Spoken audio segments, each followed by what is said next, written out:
आप देख रहे हैं आपका अपना यूट्यूब चैनल जजमेंट अड्डा। और इस वीडियो में मैं आपके लिए लेकर आया हूं आरपीएससी द्वारा आयोजित जूनियर लीगल ऑफिसर भर्ती के रिजल्ट से जुड़ी हुई लेटेस्ट अपडेट। साथ ही साथ में आरपीएससी द्वारा आयोजित टेक्निकल असिस्टेंट के इंटरव्यू रिजल्ट से जुड़ी हुई अपडेट। अगर आप चैनल पर नए हैं तो चैनल को सब्सक्राइब जरूर कीजिएगा। चलिए वीडियो की शुरुआत करते हैं। तो ये आप देख सकते हैं राजस्थान लोक सेवा आयोग अजमेर के द्वारा ये 30 नवंबर 2023 को रिजल्ट जारी किया गया है। और ये रिजल्ट मैं आपको बताऊं उससे पहले मैं आपको आरपीएससी का इसी तारीख को घोषित दूसरा रिजल्ट उसके बारे में एक बार बता देता हूं। दोस्तों, आरपीएससी के द्वारा टेक्निकल असिस्टेंट भर्ती के इंटरव्यू का जो फाइनल रिजल्ट है, इंटरव्यू के पश्चात जो फाइनल रिजल्ट है वो जारी कर दिया गया है। और 36 अभ्यर्थियों को अंतिम रूप से जो है सफल घोषित किया गया है। तो आरपीएससी के द्वारा मेरिट लिस्ट भी जारी की गई है और रिजर्व लिस्ट भी जारी की गई है। और कितनी कट ऑफ रही है ये सब आप देखने के लिए हमारा टेलीग्राम चैनल है जीके क्लासेज 1972, उसको सब्सक्राइब कीजिएगा। वहाँ पर मैं पीडीएफ के रूप में आपको इसको उपलब्ध करा दूंगा। ठीक है, अब बात करते हैं इस रिजल्ट की। तो ये आपके जूनियर लीगल ऑफिसर भर्ती का रिजल्ट है। ठीक है, जिन अभ्यर्थियों को इंटरव्यू के लिए सफल घोषित किया गया है उसके बारे में ये रिजल्ट जो है वो आप देख सकते हैं। तो देखिए आप इसमें ये विधि एवं विधिक कार्य विभाग हेतु आयोग द्वारा नॉन टीएसपी क्षेत्र हेतु राजस्थान विधिक, ये अलग अलग, और टीएसपी क्षेत्र हेतु ये अलग अलग हैं। आपको मेन चीज़ क्या देखनी है कि कनिष्ठ विधि अधिकारी प्रतियोगी परीक्षा 2023 की लिखित परीक्षा ऑब्जेक्टिव टाइप का आयोजन दिनांक 4 नवंबर 2023 एवं दिनांक 5 नवंबर 2023 को किया गया था। तो ये आरपीएससी का देखो कितना बढ़िया प्रयास है कि इसी महीने यानी नवंबर के महीने में इसका रिजल्ट जारी किया। एग्जाम आयोजित की गई थी, नवंबर के महीने के अंदर इसका रिजल्ट जारी कर दिया। ठीक है, तो इसके लिए आरपीएससी जो है बधाई की पात्र है कि जो कहा है वो करके भी दिखाया है। आगे देखिए, उक्त परीक्षा में उपस्थित निम्नलिखित रोल नंबर वाले अभ्यर्थियों को उनकी पात्रता की शर्त पर साक्षात्कार हेतु पूर्णतया अस्थायी रूप से सफल घोषित किया जाता है।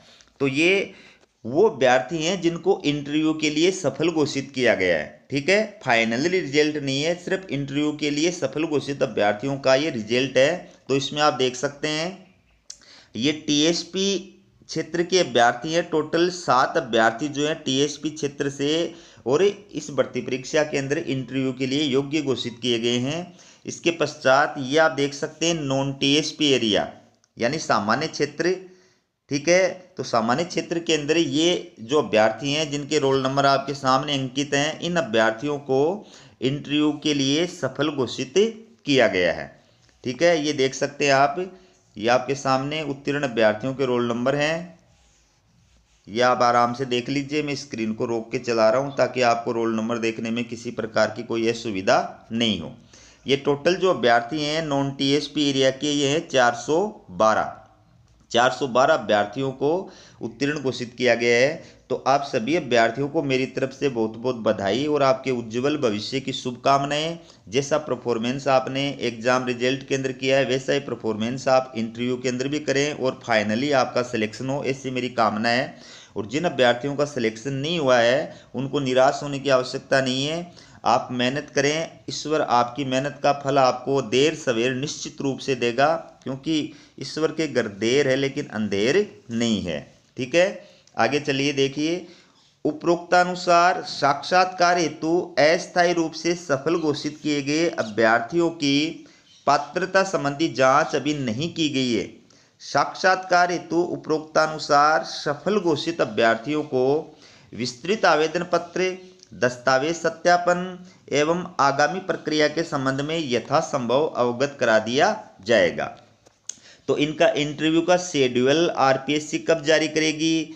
ठीक है, और इंटरव्यू के पश्चात इनका डॉक्यूमेंट्स वेरिफिकेशन जो है उसका शेड्यूल कब जारी करेगी, वो सब सूचनाएं आपके पास में समय पर आ सकें, इसके लिए हमारे चैनल को सब्सक्राइब करके रखिए, क्योंकि लेटेस्ट अपडेट मैं आपके लिए हमेशा लेकर के आता हूँ। आयोग द्वारा आवेदकों की पात्रता की जांच विज्ञापन की शर्तों के अनुसार किए जाने पर पात्र पाए गए अभ्यर्थियों को ही साक्षात्कार हेतु सम्मिलित किया जाएगा। ठीक है। तो पहले आयोग क्या करेगा, आपके पात्रता की जांच करेगा, उसके बाद में आपका इंटरव्यू होगा।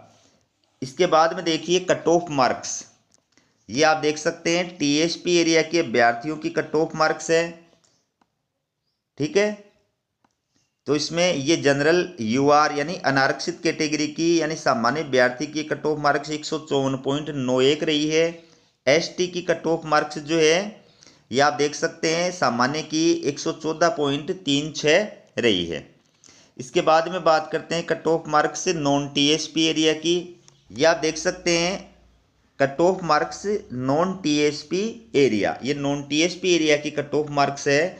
तो इसमें जनरल यानी यूआर कैटेगरी के जो कट ऑफ मार्क्स है ये 161.35 रही है।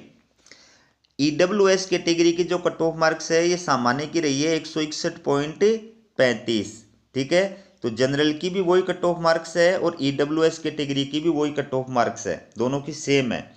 इसके बाद में देखिए एससी की जो कट ऑफ मार्क्स है वो 136.91 रही है और एसटी की जो कट ऑफ मार्क्स है सामान्य की वो 134.64 रही है। ये जो एनए लिखा हुआ है ना, किसी भी कैटेगरी के सामने एनए लिखा हुआ है, इस एनए का मतलब क्या होता है वो मैं आगे आपको बताऊंगा। इसके बाद में बात करें ओबीसी की कट ऑफ मार्क्स, तो ओबीसी की कट ऑफ मार्क्स जो है वो 161.35 रही है और एमबीसी की जो सामान्य कट ऑफ मार्क्स है वो 130.37 रही है, ठीक है। ये है आपके अलग अलग कैटेगरी की कट ऑफ मार्क्स। इसके बाद में देखिए हॉरिजॉन्टल रिजर्वेशन, हॉरिजॉन्टल रिजर्वेशन का मतलब होता है क्षैतिज आरक्षण यानी आरक्षण के अंदर आरक्षण, यानी आपको पता है कि अलग अलग कैटेगरी को आरक्षण प्रदान किया गया है, लेकिन उस आरक्षण के अंदर भी कुछ कैटेगरी ऐसी हैं जिनको आरक्षण दिया गया है, जैसे अक्स सर्विसमैन होते हैं, विकलांग होते हैं, स्पोर्ट्समैन होते हैं, विधवा होते हैं, तलाकशुदा होते हैं, ठीक है ना। इनको वो जिस कैटेगरी के अंदर आते हैं उस कैटेगरी के अंदर जो आरक्षण है उस आरक्षण के अंदर ही इन कैटेगरी के अभ्यर्थियों को आरक्षण प्रदान किया जाता है, इनके लिए सीटें रिजर्व की जाती है, इसको बोलते हैं हॉरिजॉन्टल रिजर्वेशन। तो इसमें अक्स सर्विसमैन के अंदर आप अलग अलग कैटेगरी के अंदर देख सकते हैं, ये अलग अलग कैटेगरी अक्स सर्विसमैन की, जिसके लिए कट ऑफ मार्क्स जो है वो कितना रहा है वो आपके सामने दिया हुआ है, आप देख सकते हैं। ये पीएच कैटेगरी है, पीएच का मतलब फिजिकल हैंडीक्राफ्ट, तो फिजिकल हैंडीक्राफ्ट के अंदर भी अलग अलग प्रकार से है, तो इसके अंदर आप देख सकते हैं कट ऑफ मार्क्स कितनी रही है, ठीक है।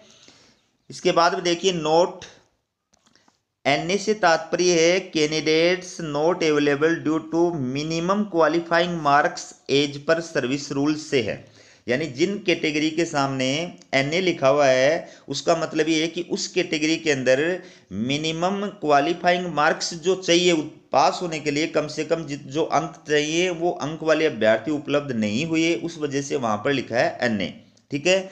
ये जो एक अभ्यर्थी है, इस अभ्यर्थी का जो रिजल्ट है वो आरपीएससी ने प्रशासनिक कारणों से रोक दिया गया है। और ये आप 3 नंबर के पॉइंट में ये कहा गया है कि आरपीएससी ने एक आदेश जारी किया था जिसके बारे में मैंने आपको अपडेट भी किया था कि अगर आप प्रश्न पत्र के 10% से अधिक प्रश्न जो है उसके अंदर 5वां विकल्प नहीं भरते हैं तो आप उस भर्ती परीक्षा के लिए भविष्य के लिए अयोग्य घोषित कर दिए जाएंगे। तो जिस प्रकार से आरएएस परी के अंदर अभ्यर्थियों को अयोग्य घोषित किया था पहली बार, उसी प्रकार से इस भर्ती परीक्षा के अंदर भी 83 अभ्यर्थियों को 5वां विकल्प नहीं भरने की वजह से, ऐसे 10% से अधिक प्रश्नों में 5वां विकल्प नहीं भरने की वजह से 83 अभ्यर्थियों को इस भर्ती परीक्षा के अंदर अयोग्य घोषित किया गया है। तो ये 83 अभ्यर्थी कौन कौन से हैं, इनके रोल नंबर आपके सामने दिए गए हैं, ये आप देख सकते हैं। ये टोटल 83 अभ्यर्थी हैं जिन्होंने 5वां विकल्प जो है नहीं भरा था, ठीक है।